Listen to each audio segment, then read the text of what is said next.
Good morning, Ram Nation. We are back with another edition of DNVR Rams Live. As always, I am your host, Justin Michael.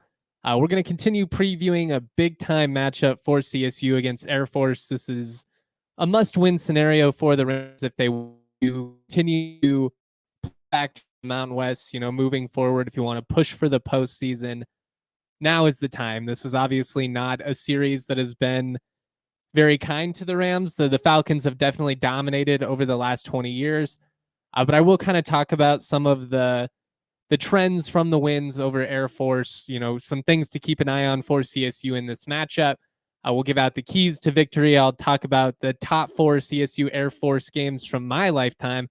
Not a lot of fun moments for the Rams in this series. And then at the end, we'll get into some Week 8 picks. Pretty intriguing Mountain West slate this weekend. We'll talk about it, kind of preview some of those games.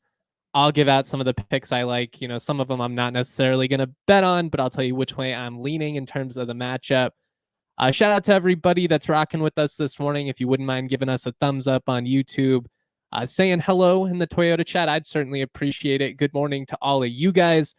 Good afternoon later on if you guys are listening post live show, I suppose. Jacob Kennedy says the Zoomies are going to hate Armani after tomorrow. Taylor says, go Rams, beat Air Force. We're going to talk about all of that. Armani Winfield, I think, is definitely a key weapon for the Rams in this matchup. We'll get into all that. Just a little bit of series history here at the beginning. By the way, before I guess we fully lean into this football game, I'm going to have an audio-only podcast that comes out either today or this weekend that breaks down some of my preseason thoughts on the basketball team. CSU tabs 7th in the preseason media poll. I think they'll finish at least top 5. Neat Clifford named preseason all-conference. I will say I don't know why the Mountain West switched to a 10-person preseason all-conference team. I imagine they'll do a 10-person all-conference team at the end of the year too. Just feels a little bit silly to me. You've seen so many leagues do that the last couple of years. Neek, undoubtedly one of the top 5 players in the league going in, though. I think he would have made it either way. Talking about the CSU Air Force history, 62nd meeting all time between the Rams and Falcons.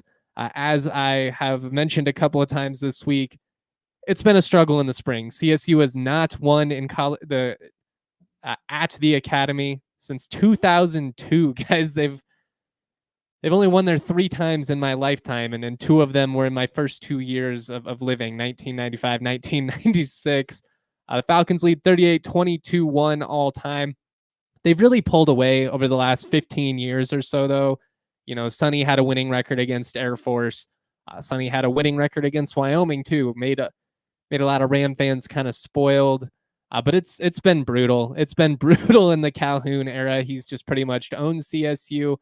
The Rams have not beaten the Falcons at all since 2015. Some competitive losses, throughout the matchup, but frankly, they've pretty much owned CSU. And so while the Falcons are certainly down, I don't think this would feel like, a premier win in program history or anything like that. A win is so important on so many different levels. First of all, at the most basic level, it puts you at 2-0 in league play. It would put you above 500 as a program for the first time since 2017. Reading that in the game notes was astounding to me. They've been 500 a whole bunch of times, have not been above 500 since 2017, which is just insane. I mean, this program has been a doormat for the majority of the last decade, and it feels like they're kind of trending in the right direction here. Had a really encouraging performance, albeit frustrating ending against Oregon State, and then followed it up with the best performance of the season against a good San Jose State team. That was a must-win scenario for CSU. This is a must-win scenario for CSU. I know that you have not won in the Springs very often. I know you have not beat the Falcons, period, very often. I don't care. You have to find a way to win this game. The lack of success in rivalry games going back to the beginning of the 2016 season is just absurd. They beat both Wyoming and Air Force in 2015, Mike Bobo's first season. Since the start of the 2016 season, CSU was 1-20 against Air Force, Wyoming, and CU. That one win, obviously, coming in an empty stadium in a weird COVID year, felt very hollow. The Rams have not won a trophy game in front of their fans since 2015, almost a decade. Like some of these players, they weren't even in high school yet, which is just, it's embarrassing, it's frustrating, and it's got to change. Obviously, this is an issue that stems back further than Jay Norvell, but this is a trend that he inherited. It's a trend that he is tasked with stopping, and he's played a part in it now 0-5 in rivalry games himself. This is a big opportunity. I said on the show last weekend, it felt like that win over San Jose State was big because that was the type of game that the Rams seemingly lose 24 out of 25 times or whatever over the last decade. I mean, statistically speaking, this is a matchup that you lose just about every time you play it, and in the 21st century at least. This is an opportunity for the Rams to get a little bit of payback, for the Rams to make a statement, and to take advantage of Falcons' program that's currently in transition. They were due for a down year. The sustained success, that they've had under Troy Calhoun has been so incredible. But we're starting to see some of the changes in college football with the landscape hurting them for sure. They're one of the few programs in the country that can't fill holes with the transfer portal. I mean, the caveat is you don't have a ton of transfers out either in terms of your key guys. But they were just kind of doing it. It's going to be hard for them to keep pace in this ever-changing landscape. A couple of things to keep an eye on as the trend currently lies. Air Force has won 7 straight over CSU. 8 straight would be the longest streak that either side has had in this series history. Air Force won 7 straight between 83 and 89. They've tied it now as well. Nobody on this roster has held the Ram Falcon trophy. None of them have beaten Air Force, period. I mean, the guys that came over from Nevada, they lost to Air Force in 2021 as well. So this is a big moment for everybody in this program. The players, obviously the fans want it bad. It's an opportunity for the Rams to make a statement against a bad team, to get some of the bad vibes that have lingered in this rivalry over the last decade out the window. Weirdly, all of CSU's last 5 victories over Air Force have been by double digits. So it seems like they either blow out Air Force or they lose. There have been a lot of heartbreakers over the years. I just thought that was interesting. And that's a trend that goes back to 2005. So it's pretty consistent. I do expect a grinded out type game. Joey B in the Toyota chat brings up, CSU -7. He's not confident whatsoever given Norvell's record in rivalry games. That's fair. Honestly, I could care less about the spread. If you're a CSU fan, I would encourage you to just not even bet on the spread. Like, don't even bring that into the equation. If they win, that is a success, and you want to be able to feel happy about that. If they win big, awesome. We've seen them do it before, but just given the series history, regardless of coaching staff, at this point, just win, baby. That's really all that matters in this one. I do expect it to be a pretty competitive game, though, because despite Air Force's struggles on the offensive side, they have been a pretty stout defense, all things considered. They've gotten dinged up a little bit over the last month, which has impacted them. Teams have been able to run the ball on them, which is not something we've seen very much these last couple of years. That the front seven and their D-line in particular the last couple of years has been one of the better units in the league, which is just not something that I think you would necessarily expect from Air Force. Like, good running backs, that makes sense. They've always had a pretty good offensive line, but they've been really solid as a defense these last couple of years, and they've kind of taken a step back there. They are rebuilding on both sides of the ball, but that's what happens when you lose that many significant contributors in such a small span. Just kind of a rebuilding year for them. That said, you can't ever take Air Force lightly, because obviously the series history is unkind to the Rams. We're going to talk about the matchup more, but I do want to talk to you guys real quick about Toyota. Toyota is a proud partner of CSU Athletics, also, of course, the official vehicle of DNVR. Trucks have always been a part of Toyota's DNA for generations. Toyota has built durable legends destined for greatness and perfect for Colorado. Toyota offers 17 models with available all-wheel drive or four-wheel drive like the Epic 4Runner. What's great, though, is they offer more low and zero-emission vehicles combined than any other automaker to give customers numerous choices to reduce their carbon footprint. Whether you're conquering off-road trails, hauling the weight of the world, there's a Toyota truck that's just right for you. Love the versatility. You can drive them downtown. They're not just behemoths that you can't park anywhere. You've got all the power and towing capacity. I mean, it's really awesome. You can drive them out in the mountains. You can drive them on the western slope. Toyota trucks are the bee's knees. They've got 16 hybrid vehicles to choose from. Toyota, a proud partner of CSU Athletics and the official vehicle of DNVR. I also want to talk to you about an awesome initiative from UC Health, the Ready, Set, Co Challenge. One of the pillars this year is prioritizing proper rest. Guys, when you get 8 hours, it makes such a big difference.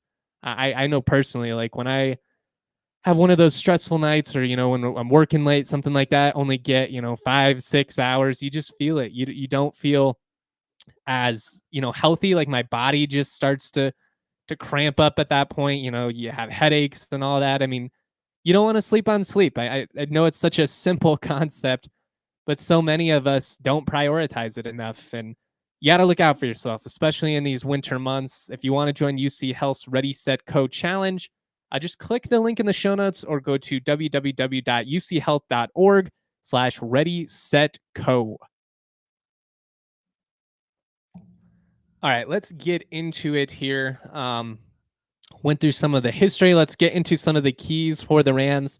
We talked about this a little bit yesterday with Andre, but he and I start going back and forth. We start getting, into the comments, and I can get a little bit distracted at times. So I just kind of wanted to really lay out some of the keys. I wanted to throw out some trends for you guys to keep an eye on in this game, some individuals to keep an eye on, that type of stuff.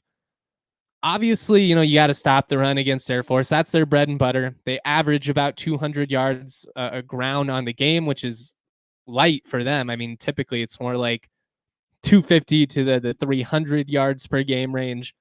First time in a decade, they don't rank in the top 10 in rushing, but it's not like they're incompetent as a rushing team. They're still, a lot better than most teams out there. They just don't have the versatility. They struggle to pass the ball. And at times they've been made really one-dimensional. As I already kind of talked about, the big difference for me this year and why they're really struggling is they don't have the same success defensively that they've had.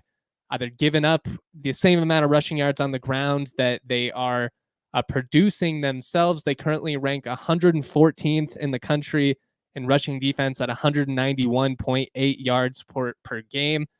CSU has really leaned into the ground game this year. We've seen Avery Morrow in particular really come to life over the last month.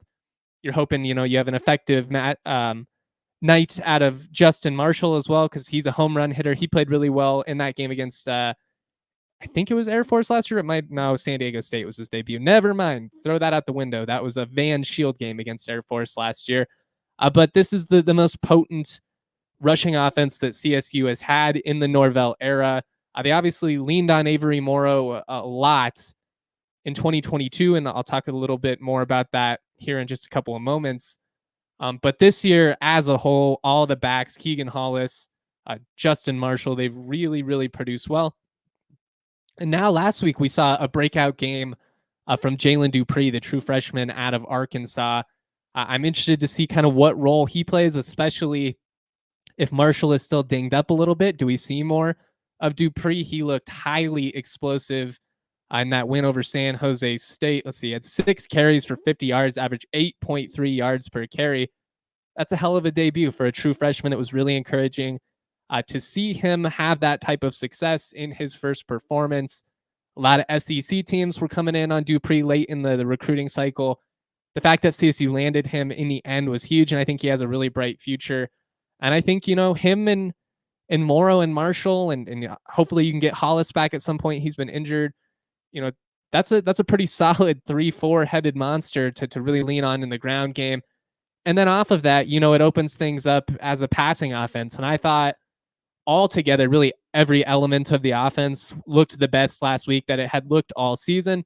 But in particular, I thought it was really encouraging to see the Rams finally have more success via play action. I love to see some of those naked bootlegs. Not only does it open up opportunities for BFN to use his legs and to hurt defenses as a rusher, which I think we need to see more of as this season progresses. I think if they're going to give him that type of space, he's just got to take advantage of it, especially, if you're having success through the air and they're really locking in on your receivers downfield and you're running the ball with consistency. Like, there are going to be opportunities for Braden in those little play action bootlegs to scamper for first downs. They were so effective on third down last week. It was a major reason why they were able to pull out that win. They finished 8 of 13 as an offense. One of those was a drop as well, so they should have been even more effective than they were. And then defensively, you held San Jose State to 4 of 12 on third down. You were able to keep your drives alive. You were able to get off the field defensively. Against a team like Air Force, obviously, they're going to try and dictate the tempo. They're going to try and run the ball on you. They're trying to shorten the game. They're trying to control possession. If you can't get off the field on third down, it's going to be pretty rough. And I guess I should probably throw out a fourth down as well, because, Air Force, if it's fourth and short, they're likely going for it, at least historically. They really are going to challenge this defense, and it's a situation where your backers and your safeties, they have got to be effective in this matchup. They have got to be solid tacklers in the open field. I highlighted a couple of key third and fourth down stops in that San Jose State game. Jack Howell on fourth down in particular had to play in the open field. It was one-on-one. Either he makes that tackle and CSU gets off the field, or San Jose State extends the drive and they probably go down and score. I loved that CSU did a good job of getting off the field and limiting red zone possessions, because that's been a struggle for CSU. When teams have gotten in the red zone, they have scored touchdowns. If you talk about touchdown percentage in red zone trips, CSU is one of the bottom 5 defenses in the country. Limiting San Jose State to just one trip was such a big factor. Obviously, they missed the long field goal. They have the turnover on downs. That's what it's got to be. It's got to be bend, don't break, but you got to keep them out of those high percentage scoring opportunities. And they did a good job of that last week. And a big part of that, having success early in downs. I think San Jose State's average third down distance a week ago was 3rd and 9. For CSU, was more like 3rd and 5.5. That's a lot more manageable. And that's where you want to be. The key is not giving up those back-breaking 3rd and longs, which in losing efforts has been kind of a struggle for the Rams over the last couple of years. It feels like they get some, tackles for loss, and, it's 3rd and 12, and then all of a sudden, you get burned for 17 up the seam, or a 15-yard penalty or something like that ends up, giving them the yardage that way. And you can't do that against a team like Air Force. They're already going to shorten the amount of possessions you have. They're going to make the game go pretty quick, assuming they're able to run the ball with any type of effectiveness. You've got to be fundamentally sound. You can't give up the long explosive runs. You can't get torched for 40-yard play action passes. If they start hitting on those big explosive plays, that's where they kill you, because then they're willing to go for 3-4 yards a pop all day. If you then let them hit the big plays on top of that, it wears you down. You've got to be so sound as a defense. You've got to have gap integrity.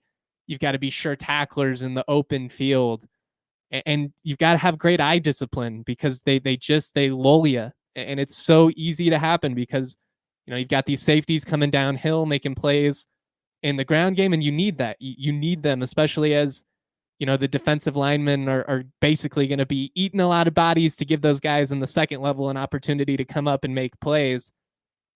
But that's when they kill you. You come crashing downhill and you take one step, too far in on one play, and you look behind you and all of a sudden there's somebody running 10 yards wide open. When Air Force has success, they are able to hit on, big chunk plays on top of, just kind of wearing you down. If you can limit those chunk plays, you can live with a couple of drives here or there where they run the ball and you get some first downs.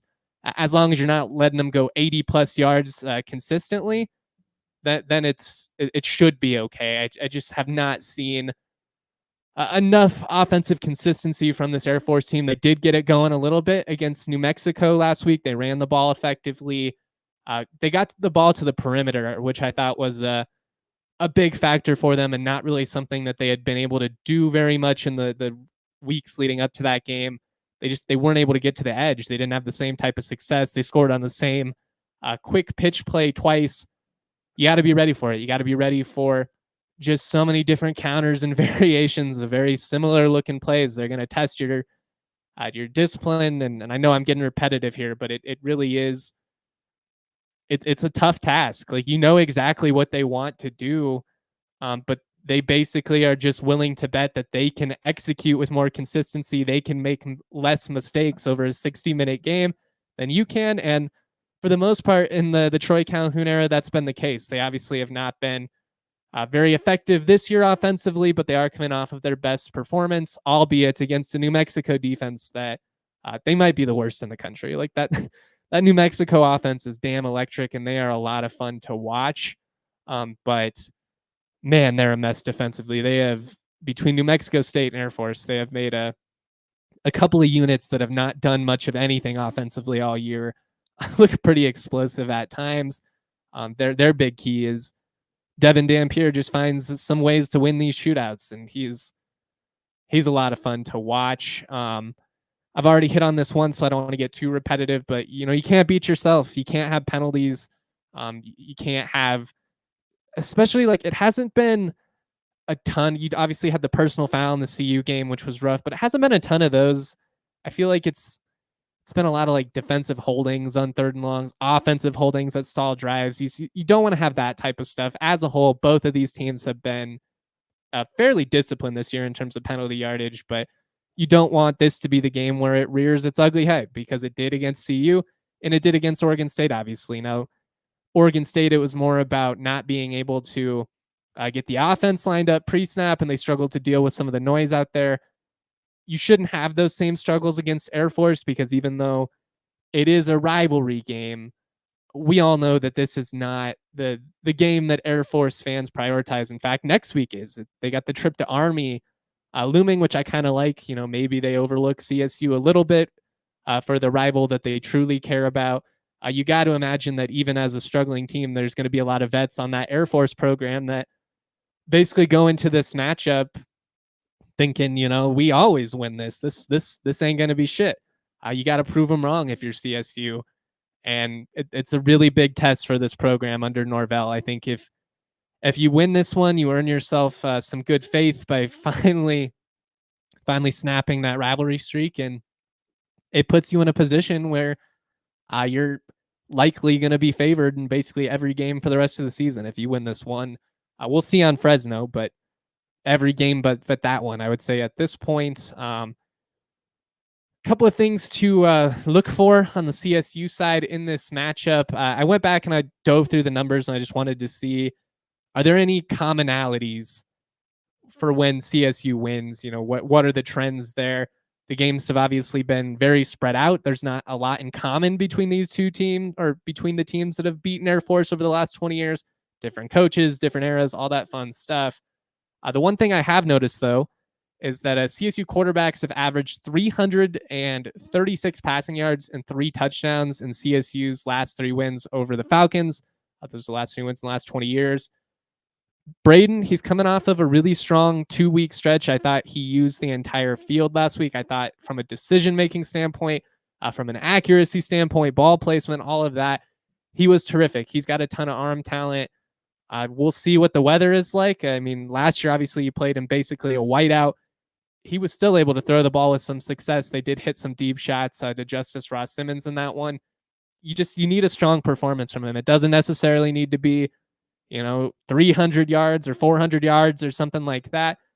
But, when it's 3rd and 7 and you're trying to stay on the field, can he, hit that out route to the far sideline? Can he find a way to scramble for 8? I want to see him build off of the positives that he showed in that win over San Jose State, because I do think this offense is hitting its stride. And I think, to be fair, while the struggles early were pretty frustrating, it was a pretty massive change for him to go from a true air raid offense to a guy that's basically operating under center probably 75% of the time right now. I mean, I don't have the numbers in front of me, but just based on the pace of the game, they still drop into the gun, and they still, run the pistol here and there. And they use some air raid concepts. Last week we saw, CSU have some success with those crossers, which was huge. But they need a big game from Braden. When the Rams win these rivalry games, their quarterbacks historically have stepped up in a big way. but they obviously are going to run the ball a lot. I mean, that is the team's offensive identity, and they're trying to create off of that. Avery Morrow, has 3 straight 100-yard performances. He also had a 3-game streak back in 2022 and a 2-game streak that season as well, 5 total 100-yard performances.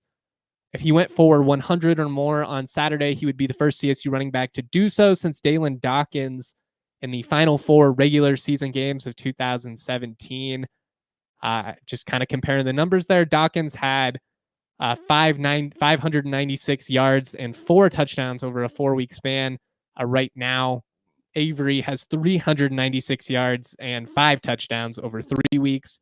On top of that, Armani Winfield coming off of a 100-yard day in that win. A lot of it came on the 1 catch, but he was big on some other 3rd down conversions as well. If he could have another 100-yard performance, that would be really encouraging when it comes to the chemistry and how it's growing between him and Braden. You can see that they're more and more comfortable together, and he's actively trying to target Armani Winfield, which I think is big. I know he had some drops early, but that type of explosiveness, I mean, it changes a game. 1 touch, he can change a game like he did last week. I want to see him continue to get some looks, and you want to see him take advantage of that. Torrey Horton had 9 100-yard performances over the last 2.5 seasons or so. Everyone else has combined for 6. So, losing Torrey was such a major piece of this offense. With a 100-yard game, Armani could be just the second or just the 3rd CSU pass catcher outside of Torrey Horton to have multiple 100-yard games. Dallin Holker had a couple, and Justice Ross Simmons had 2 as well.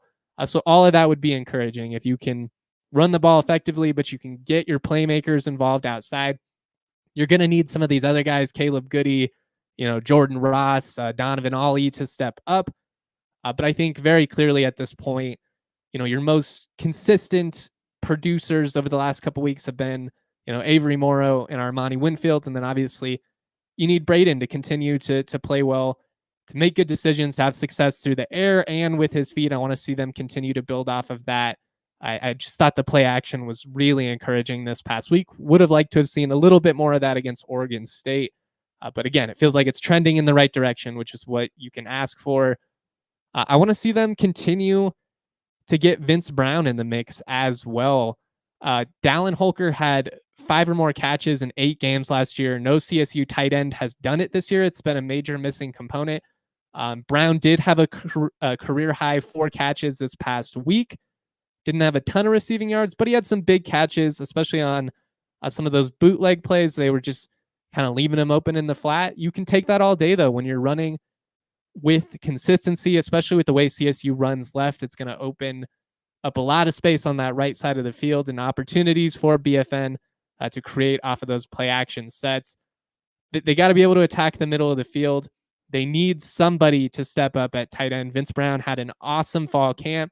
I mean, obviously losing Jackson Warren was a factor as well, but Vince Brown was going to be tight end 1, even if Warren was healthy.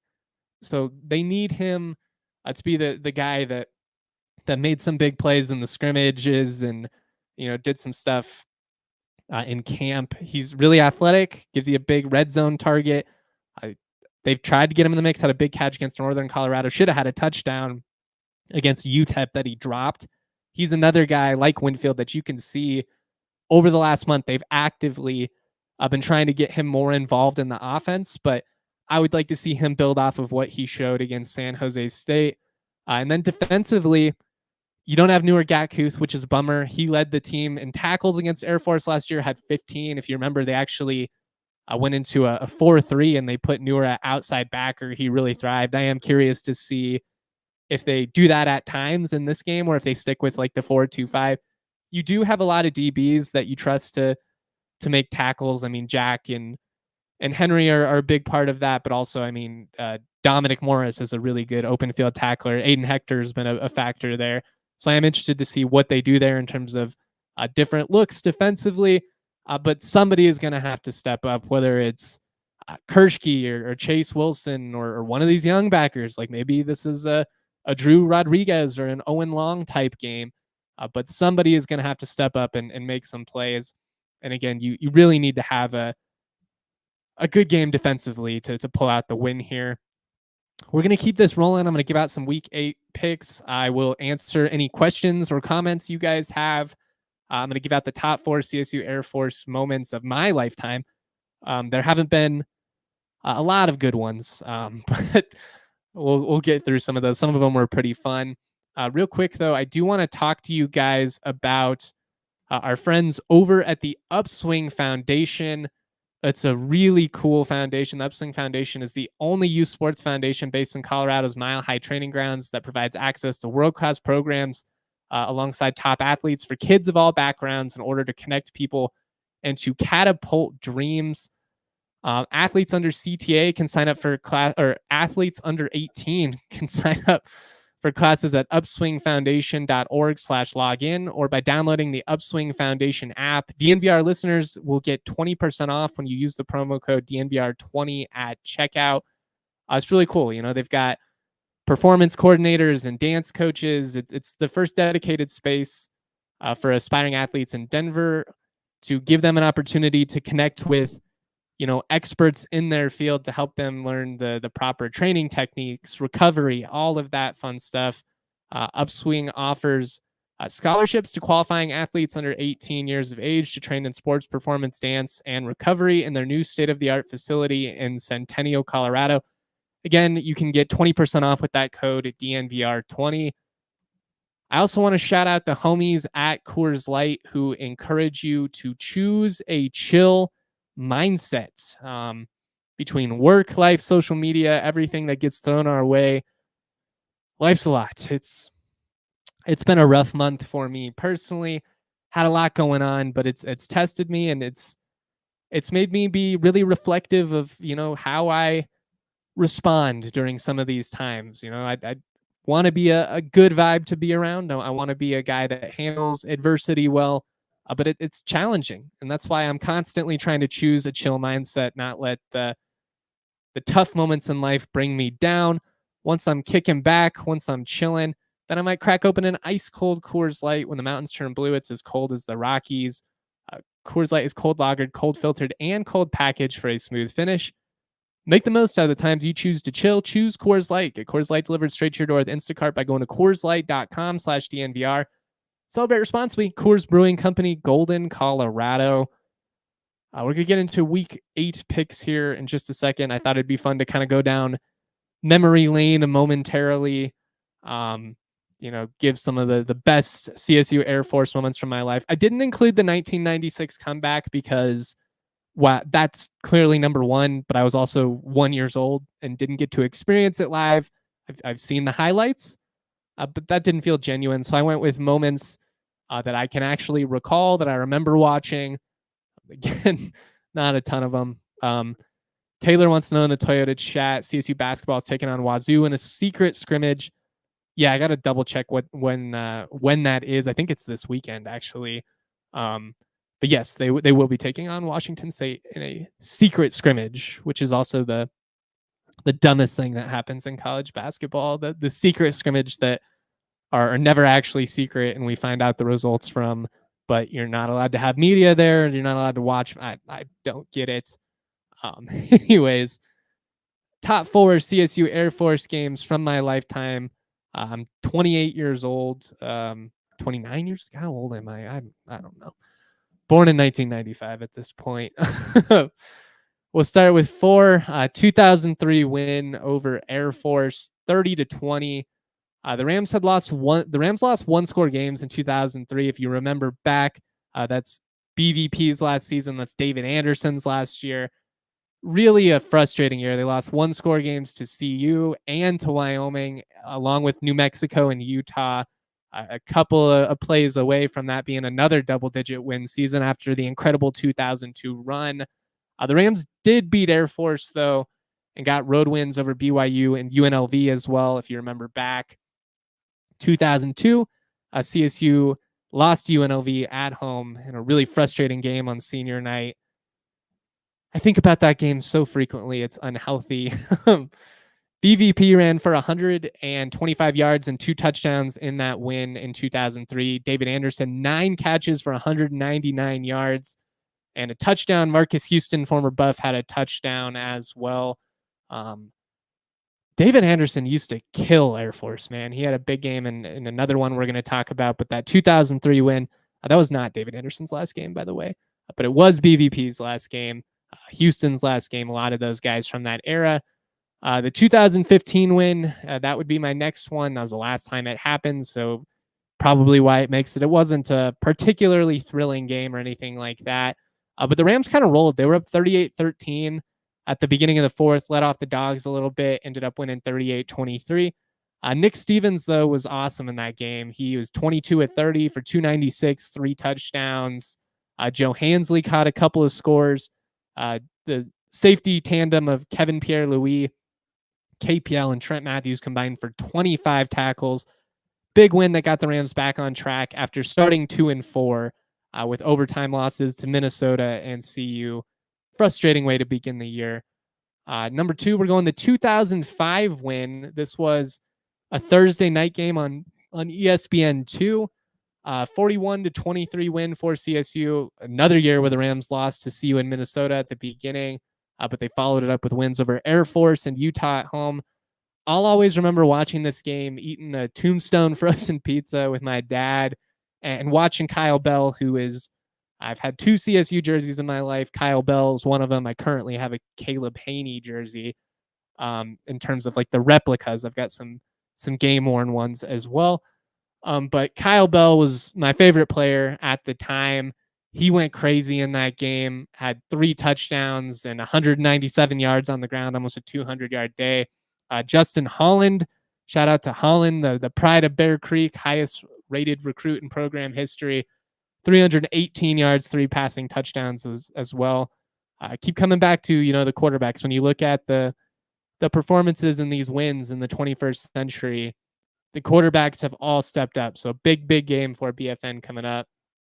Number 1, got to be that 2013 blowout. CSU needed it for bowl eligibility. It was senior day, and the Rams throttled them 58-13, their largest win in the series history. Capri went for 3 scores. Garrett Grayson threw 3 touchdowns. Richard caught a pair. When you think back to all these moments, the stars have shined. You don't have Torrey Horton, which is a brutal blow for CSU, not only this week, but obviously for this entire second half of the season. You need the Armani Winfields of the world. You need the BFNs of the world and Avery Morrow to step up. Defensively, you need these guys like Jack Howell and Henry Blackburn to step up. If the Rams are going to win this game, if they're going to beat a program that tends to be a boa constrictor and smother you to death, you need your best players to step up in a big moment. You've got the talent advantage in this game, but they've had the talent advantage in plenty of other matchups and come up short over the years. Really big opportunity for the Rams against the Air Force in the Springs. Take a breather right here, and then we'll do the week 8 picks. All right. Tonight we got Fresno State at Nevada, a couple of teams that are rolling in the different directions at the moment. Fresno State, 3-point favorites in Reno. A little surprising to me that it's that high. I do think Fresno should be favored, but I would put it more at like 1.5 maybe. Nevada's frisky, and they're coming off of a home win over Oregon State. Fresno lost 2 straight. They started kind of hot. They're struggling of late. They had a chance to beat Washington State last week, though. Both of these defenses force a lot of turnovers, which I think is going to probably be the biggest factor who can protect the ball. Mikey Keene, who is preseason all-conference, he has 4 double-digit interception game, or double-digit, 4 2-interception games. Sorry, getting tongue-tied today. But they have double-digit interceptions as a team in their losses this year. 10 picks already for Fresno. Can they force Brendan Lewis, who has also had some turnover struggles at times throughout his career, to be one-dimensional? Can they make him a pocket passer? If not, if he's able to run around, then he's a pretty tough cover. He had 125 yards on the ground last week. Fresno playing tough but struggling. Nevada playing tough but kind of figuring it out. Something's got to give in this matchup. Hawaii going on the road at Washington State. Washington State, 18.5-point favorites. That's a significant spread. Hawaii struggles on the road, so I'm inclined to lean into Wazoo there. They also tend to play pretty tough. So give me Hawaii to cover that 18.5. I guess I didn't actually make a pick in that Fresno Nevada game. I like Fresno to win, but I think it's a grinded out game, and I think they cover that spread late. I like Hawaii to cover the 18.5, but still probably lose by double digits to Washington State. The most exciting game of the weekend might genuinely be New Mexico and Utah State, just because both these teams combined could score 100 points. The total set at 77.5, which is just absurd, but it makes sense because both these defenses are brutal. New Mexico, a 2-point favorite on the road. I don't remember the last time they were road favorites in the league. Utah State schedule has been brutal in their defense. They played USC. They played someone else. They had to go to Temple, which isn't a hard game, but is a weird travel situation. They've already played Boise and UNLV. So really getting baptized by fire.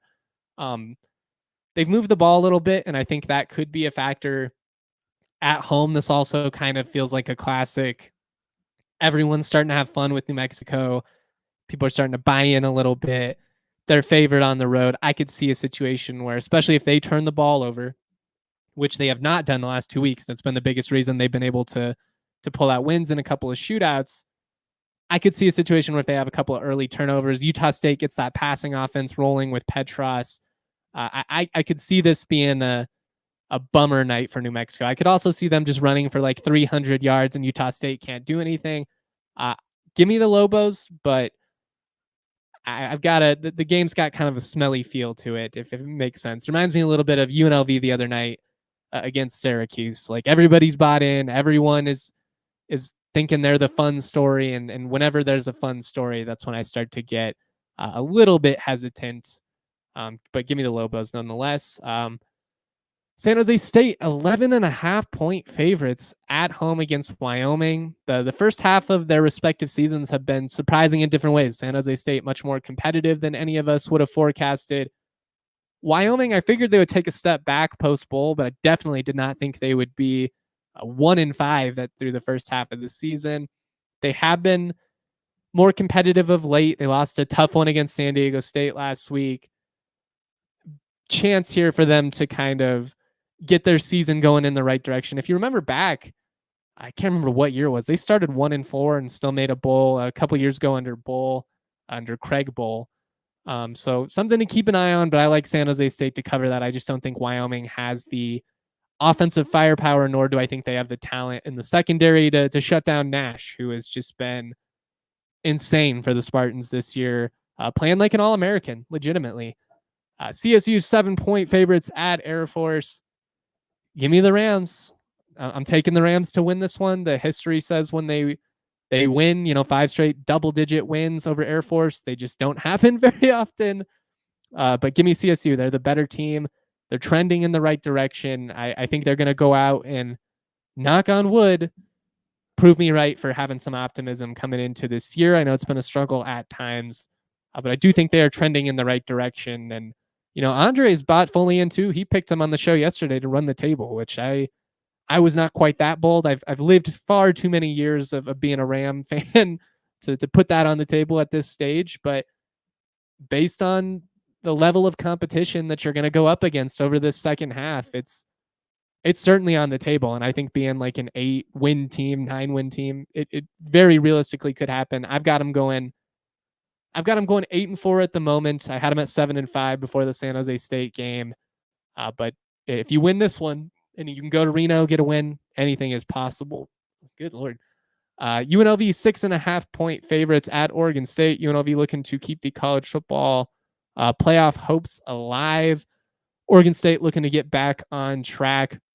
I like the Rebels to win this one. 6.5 feels like a steep spread on the road, but I don't think that Oregon State's going to be able to stop the run enough to keep UNLV off the board. So give me the Rebels to cover that touchdown.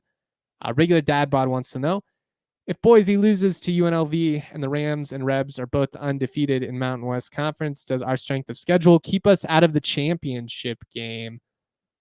If Boise loses to UNLV and the Rams and Rebels are both undefeated in the Mountain West, does our strength of schedule keep us out of the championship game? I'd have to look at what the tiebreakers would come down to in that scenario. The 7-game conference schedule this year is going to be a little bit wonky. I don't, off the top of my head though, I don't know what the tiebreaker is. So I'll look that up and we'll talk about that more tomorrow, especially if they win the game. And then obviously we can all start, looking forward. But I believe the tiebreaker would be record head to head if you played, obviously, but CSU doesn't play Boise or UNLV, but I think it would be record versus common opponents in the league again, but that's off the top of my head. We'll get into that more this weekend. That's a really good question. I appreciate everybody that has been rocking with us this morning. If you've got any more questions, comments, concerns, send them my way. If not, we'll hit the show on the road. I'll be going live Saturday night, sometime between 9:30 and 10 p.m., depending on when we can get that post-game show going. I'd love to see all of you guys there. It's been a lot of fun these last couple of weeks. Also, if you're not going to the Springs, I know it's going to be rough weather, especially if you're in the metro area. Come on down to the DNVR bar. We've got $4 house shots throughout. A happy hour from 4 to 6 if you want to get there a little bit early. Take advantage of some of the deals. Have a burger, have a brew, all that fun stuff. No better place to watch college football with your fellow Ramily than at the DNVR bar. Best sports bar in town, bar none.